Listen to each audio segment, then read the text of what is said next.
Okay, thank you, everyone.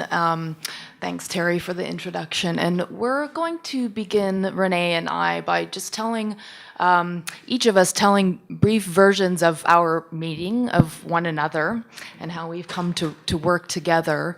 And then I'm going to act in ways as an interviewer and ask Renée a series of semi-open-ended questions about the work Air India redacted, Silence and Longing, 30 years since Flight 182.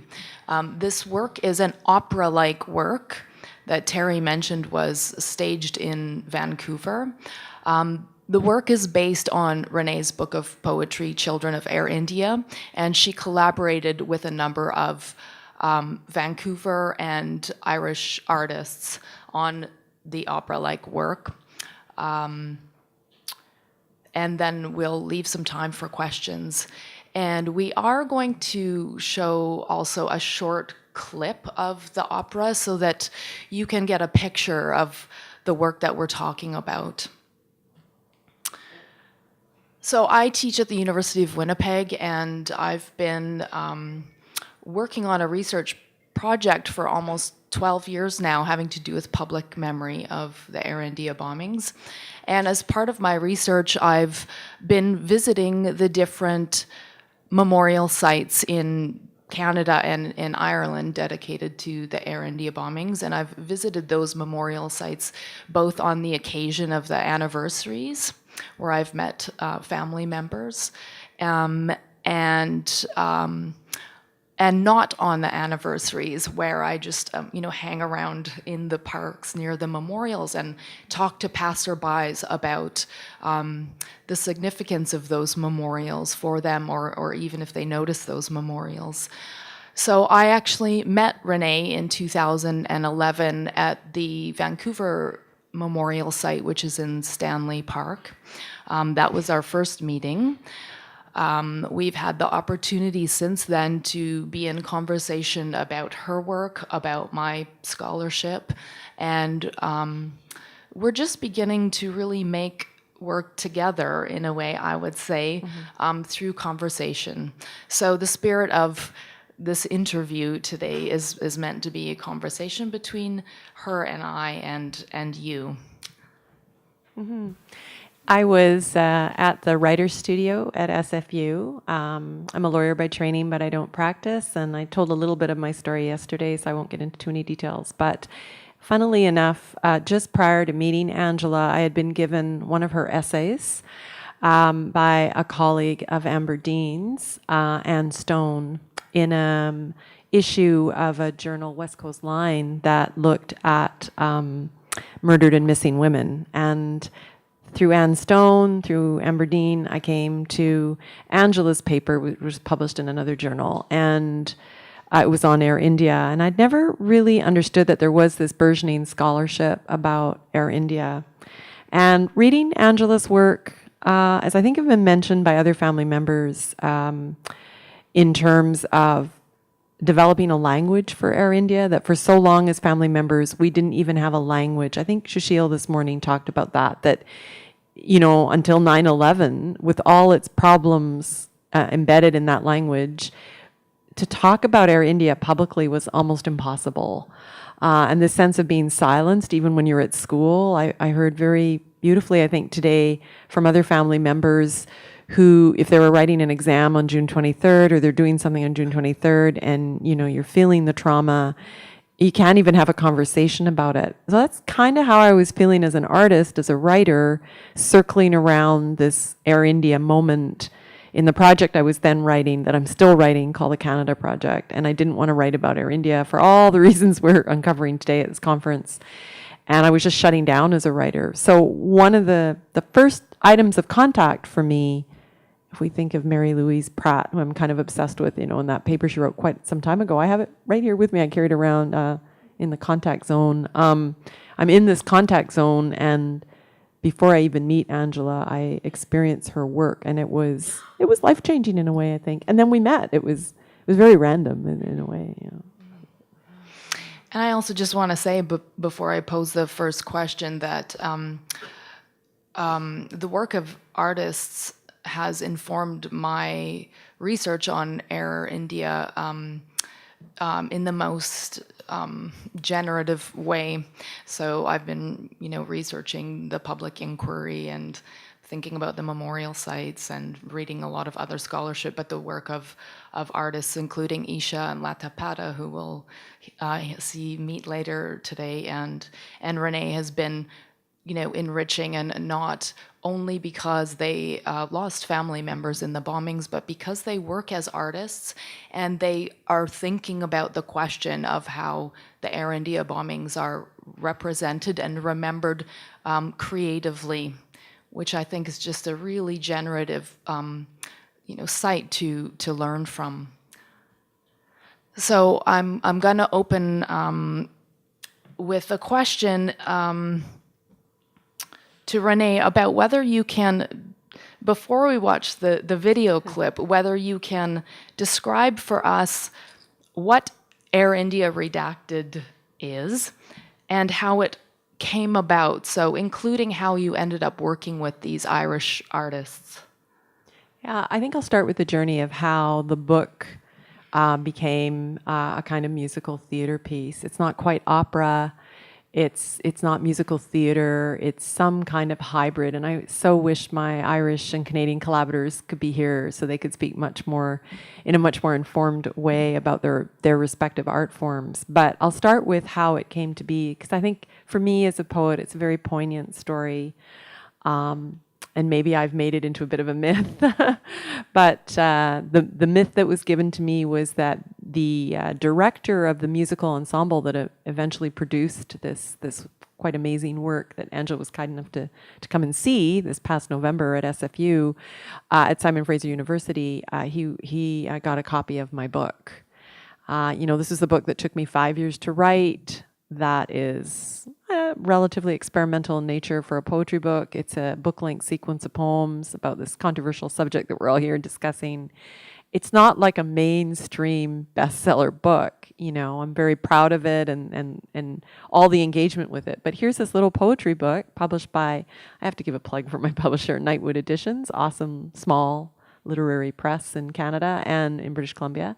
And he gets a hold of the book and likes it, and mails it to a colleague that he was already working with on Air India, which is sort of another story that I'll get to. And he mails it, in a little brown package, to the composer who's off somewhere in the midst of Ireland. And the composer, Jürgen Simpson, feels some correspondence with the book, which is an incredible gift. You don't know where your work is going to go. And Jürgen had been working on an opera creation with Owen that was somehow stymied, that wasn't going where they wanted it to go. It just never got off the ground. And when he got my book, the book seemed to connect with him. And he and Owen then approached me, and we started a kind of courtship in a way, that artists do when you're sort of figuring out, is this someone I can work with? Is this, how is this going to work? What is the vision? What will this be? And of course, the subject matter is so difficult and so sensitive and so alive and so painful and multifaceted. But immediately I was very taken with the approach they had, just in the way they approached me. And so the first step was going to Ireland in 2014. And when I think of it now, it was like a surreal time. It was surreal. I had not been to Ireland. I had never been one of the family members, although I had a great longing to. It never really happened. That went each year to Ahakista, to this remote West Cork area, as close as you can get to the Atlantic, where the plane disintegrated, and a few of the bodies of the total dead were recovered, and all the saga around that in Ireland. So in 2014, Owen took me to meet Jürgen, and we had been in touch through email correspondence. And they were very careful, and there were a lot of careful conversations. And Tom Creed, who's an internationally recognized director for stage and opera, he's a friend of Jürgen's, and they had been working on this other Air India project. He came, and we met. We had hours of conversation. Jürgen took us to many of the sites that many have talked about today, including the Ahakista Memorial, which was an intense emotional experience. We went to the Cork Regional Hospital many side stories there. Jürgen took me to a family gathering in the countryside of West Cork. And so we kind of bonded, and a lot of conversations of how we might envision this musical, theater, artistic piece. What you need to know about Owen, Underhill, and Turning Point Ensemble, which was the musical group, they're a 17-piece ensemble of new classical music. These are some of the finest musicians in Canada. They're absolutely stunning and remarkable musicians, each in their own right. So that's the sort of, musical piece to it. Tom is the artistic director. Jürgen is this very talented composer. And then eventually he and Tom brought John Galvin, a visual artist who's pretty amazing. And so the thing took this multi-dimensional shape. So it became Air India Redacted. Can we watch just a 3-minute clip of the video now?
Until the world ends, and us, and everything we did not become, forget, remember, water is nothing but itself.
So Renée, creative forms of remembrance of the Air India bombings have included, or artistic forms have included, film, poetry, including yours, photo montage, including Isha's, dance, fiction, historical fiction, various mediums. And I'm wondering if you can talk a little bit about the way in which your book of poetry was remediated in this particular form, which might be thought of as a kind of unlikely form for the Air India story to be told through. Again, I wish my collaborators could be here, because I'm always conscious of not wanting to speak for other artists who have their own strongly developed points of view. But one of the things I'd like to share is a remark that the director, Tom Creed, made, and he felt that this Air India redacted, the little clip of what you saw, which is actually available on YouTube. It's from a 10-minute short, so I'd encourage you to watch it. It gives you a sense of the whole thing. But Tom said that this Air India redacted is a response to a response to a response to a response, right? So Air India happens, and eventually I, as a niece of two people who died, and as a poet, I write a book.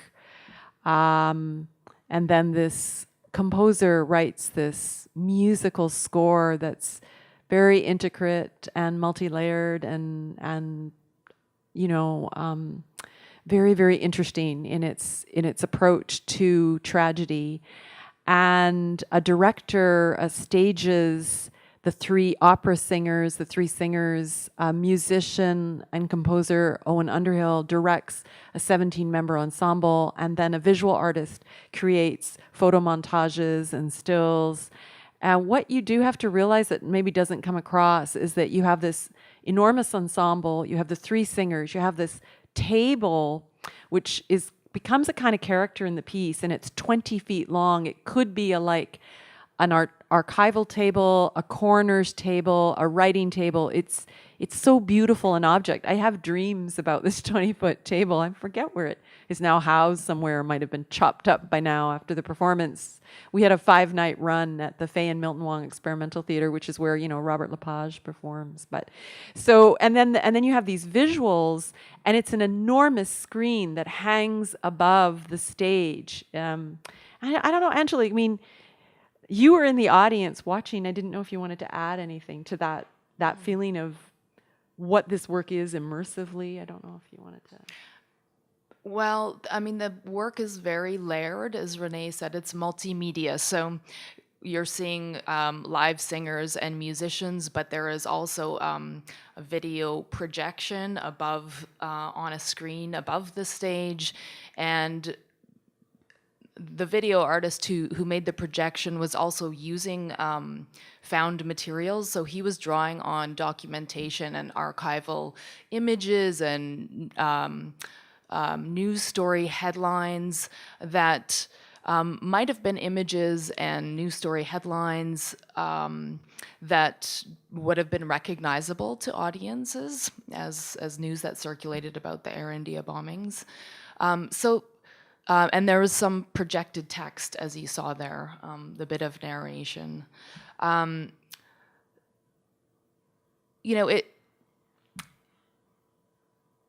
guess I want to, maybe this leads into my sort of next question about sort of this choice of medium, but I wanted to ask about how you felt that the work translated for audiences or didn't translate for audiences. I mean, I think opera is sometimes, for good reason, felt to be an elitist kind of medium, and which audiences are you actually going to reach with your message? So perhaps you could comment a little bit on that, about the reception, feedback that you got either from family members, from other, public audience members, or from critics. Mm-hmm. I'll start with family, which is a good place to start. My immediate family and many of the family members in Vancouver, we're a smaller group than Ontario, were very supportive, came to the performance. As a rule, though, my experience in British Columbia with the greater South Asian community is, as scholars and speakers have said, Air India is unhoused. So I would say overall the audience was mainly Caucasian. Certainly South Asians were in a minority in the audience. I think there would be, if my collaborators were sitting here, there'd be resistance to typifying this as an opera, but I think for your average person out in the world, they will experience this as opera. But clearly you can see it's not La Traviata, it's new music opera, it's minimalist, it's postmodern. I feel actually watching the video we were privileged to see just before, you can see how those of us engaging with our loss through art, we want to approach Air India slant or indirect. As a poet, I have no interest in telling a story front on or literally, and you can see my reaction to Steph's excellent presentation yesterday. I want to be in a place of invention and slant. I want to tell a story slant. It's the only way I seem to be able to do it. So in terms of who did the performance reach, for an experimental avant-garde new media production, we did very well each night.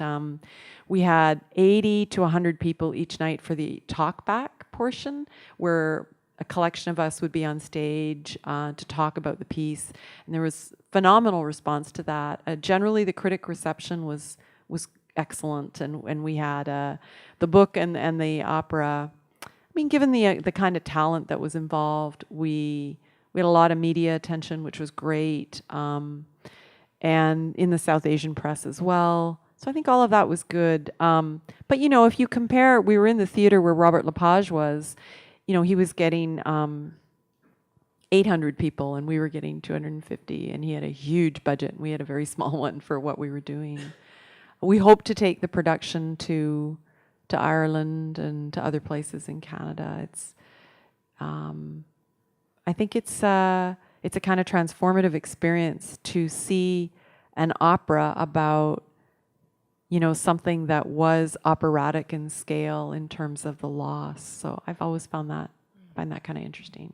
But there's so much more, and you might have a few more questions there about, you know, how we approach that, because if you come up and see me after, I have a copy of the program. You can get the names of the collaborators, and there's a wonderful interview with the composer Jürgen Simpson and the director Tom Creed and the musical director Owen Underhill. It's really worth listening, how they approached it, the sensitivity. They immerse themselves in the saga of what we're all immersing ourselves in about, you know, the families and sensitivity to the lived experience of families, but also the scholarship, and not wanting to typify Air India in one way or another.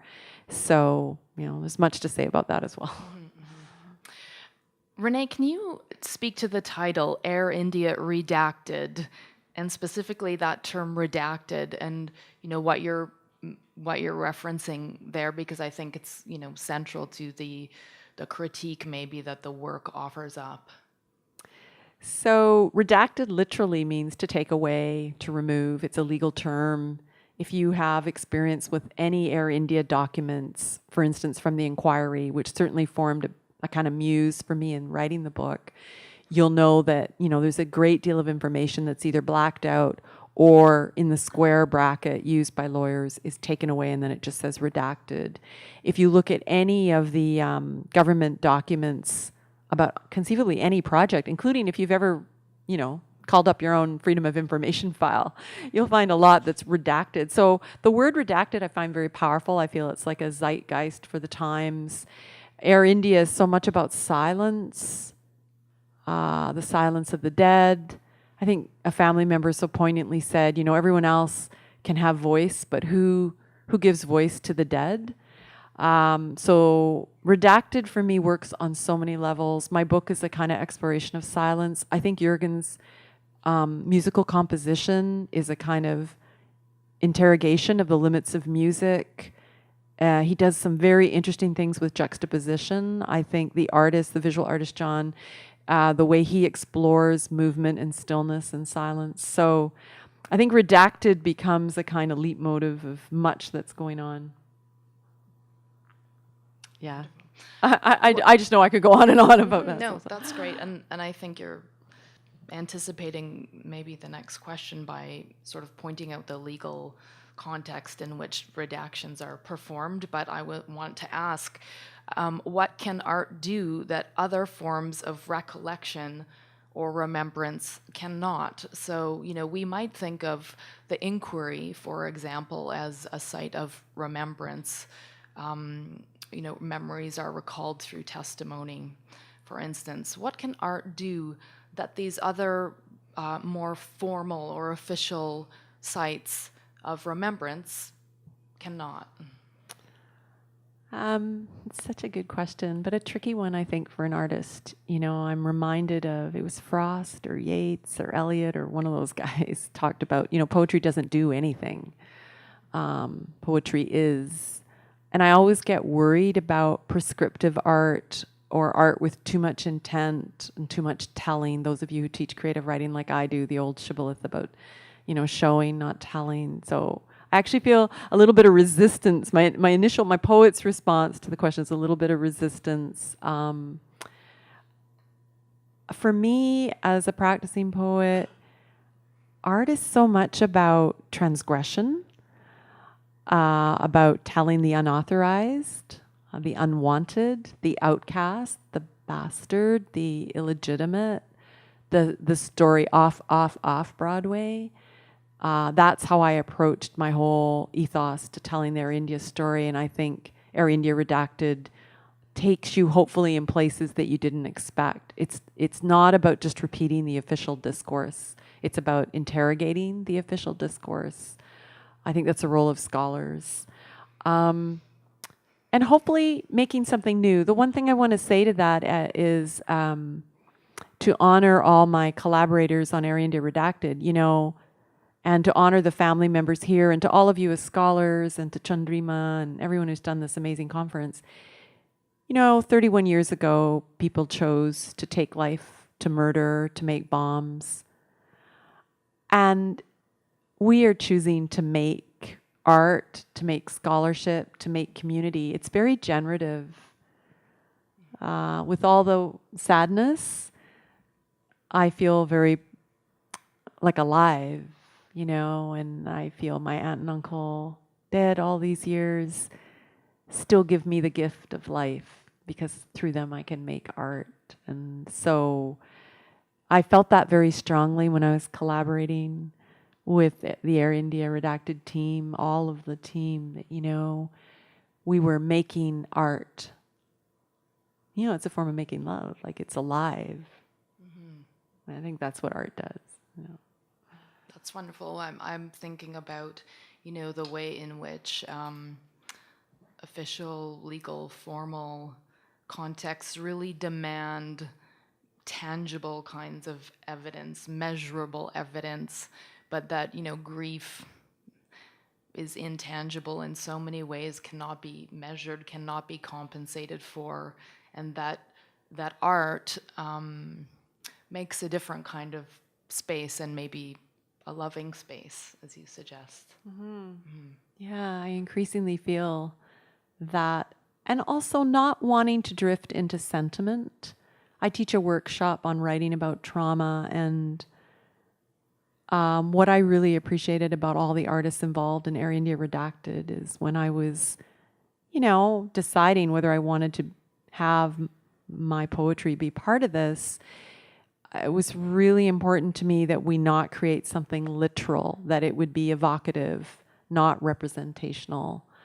And hopefully that leaves space for many other things to come up, in terms of there's no one Air India story. There's no settled, it's, as Roger Simon, one of Angela's mentors that I've only kind of got to know through her, is, it's transactional, it's transnational, it's trans. It's there's not one official settled, this is what happened. So a phrase I often use is Air India never happened, Air India is always happening, and I just feel that. So in this production, we are both transgressor and transmitter. And what I mean by transgressor, I thought this is important to share, that I had this interesting conversation over lunch, that, to write about the dead, I own that as a poet. That's a transgression. Who am I to write about the dead? I think you have to approach that very humbly. Let alone my own dead, but the dead of other people? How can I do that? And yet feeling as an artist compelled to do it. So on the one hand, I'm transgressing and I own that. And then on the other hand, I became a kind of transmitter. And I think that happened with these artists. It was profoundly moving to see artists of this caliber and intent. They're all so fascinating. All of them they chose Air India. And several of them, because of the nature of the Air India saga, you would learn eventually they had their personal proximity stories of they knew someone or they knew a neighbor. This is the way of the Air India saga, or they had a friend in high school. But some of them had absolutely no connection. Or else the Irish people, had this connection of place. And it's worth listening to Jürgen talk about his whole saga. I mean, he had been working on Air India for 7 years. He doesn't have a direct connection, but he has lots of co-family connections to the Irish part of the Air India saga. So I found that very interesting as well, the whole Ireland, India, Canada connection. Do we have time for questions? A couple? Yeah. Okay. Yeah, go ahead. So the session's supposed to be drawing to a close, but we did start a little bit late, so I think it's important to take a few questions. I'll just pass that back to Angela. So I hope and imagine that people might have questions for Renée in particular about this work. Impressions of the imagery that you saw.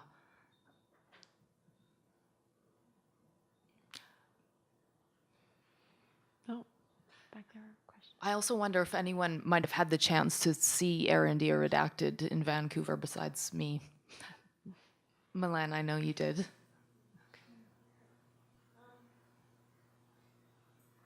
Angela, can you hear me? Mm-hmm. Yeah. Angela, you said that art can do stuff that other recollections can't. And I was wondering, Renée, that it's not just art generally, but different genres of art create different possibilities. So possibilities of what can be said and what can't be said. So what's the difference between the poetry collection and musical/opera theater? So what different things can be said as a result of a different genre? Well, again, that it'll be my impression, like not having my collaborators here. I think Jürgen's music just takes you to a whole different place. It's not so much about the words, it's about sound. And Tom's minimalist direction and staging takes you visually to another place, this 20-foot table. And then John, the visual artist, his multimedia presentation, he said something very poignant that I just remember in fragments, that he had to throw out symbols. Like he had to get away from symbols. So if you watch the 10-minute short that's created, you will see a series of visuals that you get a little glimpse of here that are both direct and indirect and shift and move and don't move and evoke all kinds of things that, is not, on the face of it, nothing to do with my book. And same with Jürgen's music. The music becomes its own thing. And then, of course, you have the singers. Bless them. I mean, singing their hearts out, 3 of them beautifully, a countertenor, a baritone, and a soprano. And then you have the musicians. So when you're watching the musicians live in performance, playing this Irish composition that's, inspired by my words, there is this sense of kind of you're immersed in all these different art forms. And the only way I can answer your question, I don't think I have a direct response. I think every person has to experience it and they will have their own response. It takes you to so many different places. I can tell you that the audience response was really arranged. There were people who were, I'm very honored by that, very wedded to my book. And they would say things like, well, I couldn't really hear the words. And that was a thing for them. But there were other people who just let themselves be immersed into so many visual and auditory things happening at once. And they talked about how profound that was. One of the performances was, the last performance, I believe, was a matinee on November 11th. So people came to me and said, instead of going to a Remembrance Day service, they came to Air India Redacted as an act of remembrance. And very intense. I think it takes you to very different places. It's engaging your body in a very different way. Yeah. Thanks. It's a great question.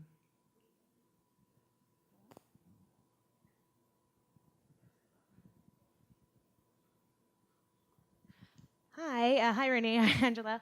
I would actually like to ask Renee a little bit about the inclusion of the media. So I have seen the opera, and I know, Renee, I've heard you read your poetry probably well over a dozen times now.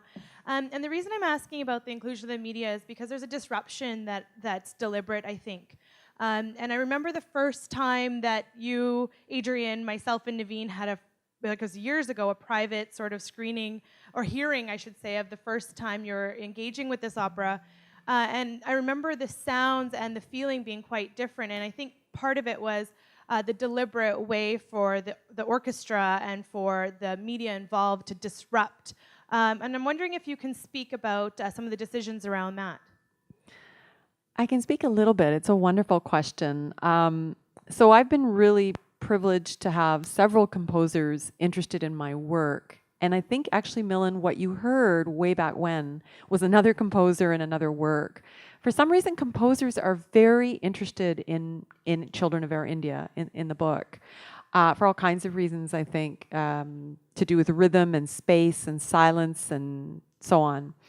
And I think Jürgen really understands my work in a way, this Irish composer and Owen, the musical director, understand my work in a way that I don't think many people do. And I think Angela and Chandrama certainly, and many of you. But, it's not about telling the story straight.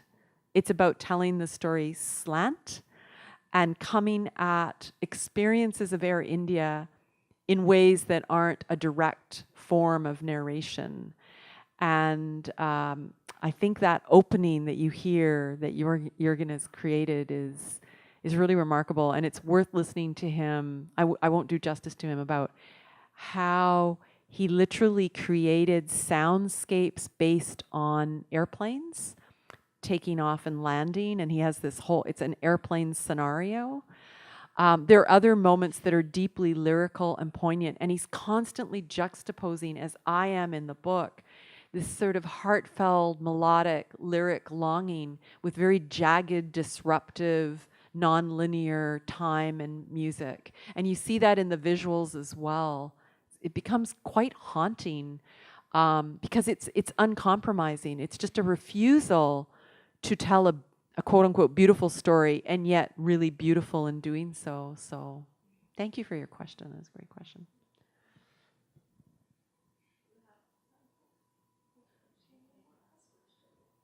Yeah. Will you take one more? Yeah. One more?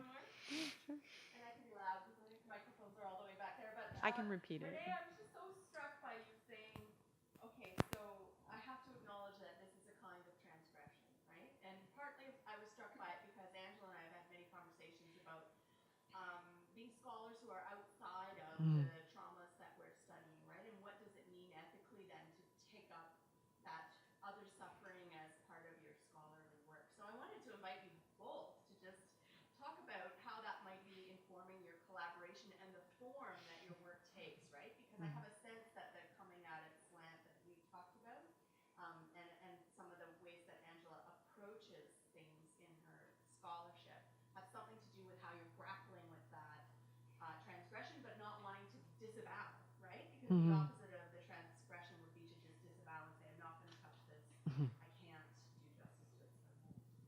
And that would be probably great concluding remarks. Yeah. I'll let you go first on that.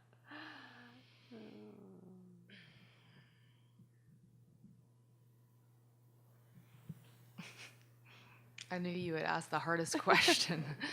I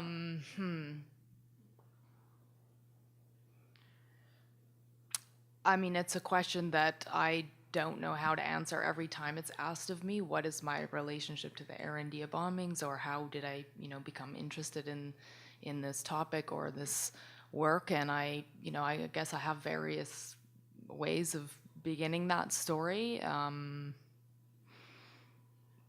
I encountered Isha's film Desperately Seeking Helen when I was a graduate student, and I was interested in that film for one of the minor narratives in the film, which wasn't the narrative about the Air India bombings. So it just began to draw my attention, and the more I thought about it, the more I just wondered about why I was able to gain several post-secondary degrees in Canada with never learning about the Air India bombings. So, I was curious about my own ignorance. And, that was also around the time that the inquiry was called and the criminal investigations were concluded, and the memorial started to appear. So, it's been a really steep learning curve for me, thinking about my relationship to this history and how I might enter into thinking about ethical witnessing. And, another concept that our beloved Roger Simon used, the concept of memorial kinship. So for those of us whom these traumas don't personally belong, what is our responsibility as community members in relation to these histories, and as Canadians? So for me, thinking through the artworks has been a way of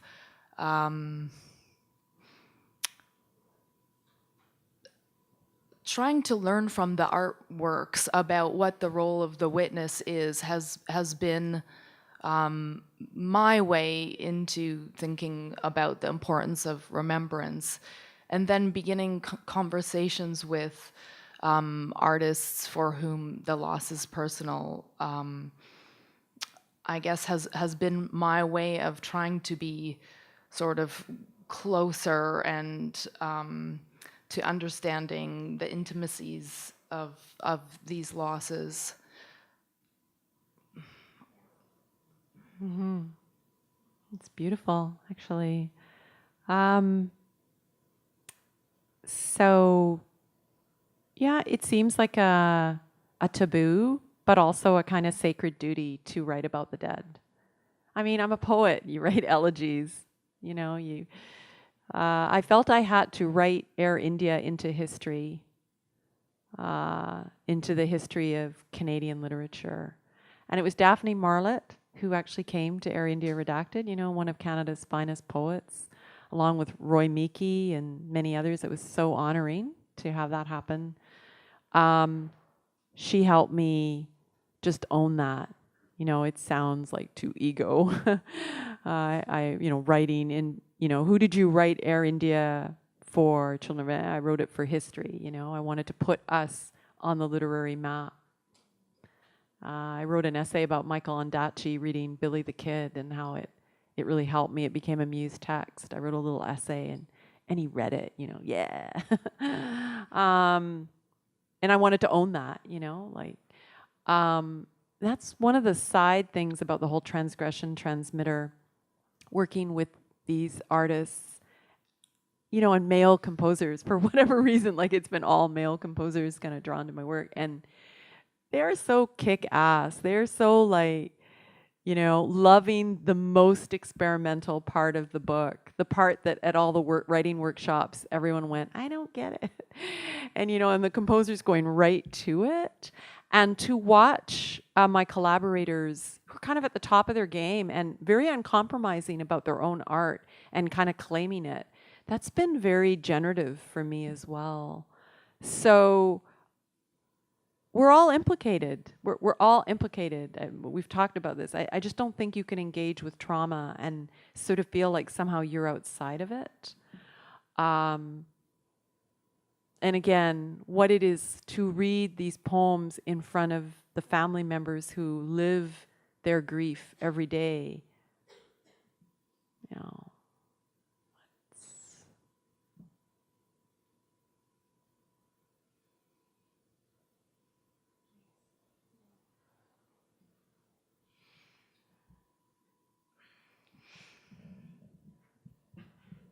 Okay, so thank you everybody for coming. Please join me in thanking, excuse me, long day, Angela and Renée for an excellent presentation.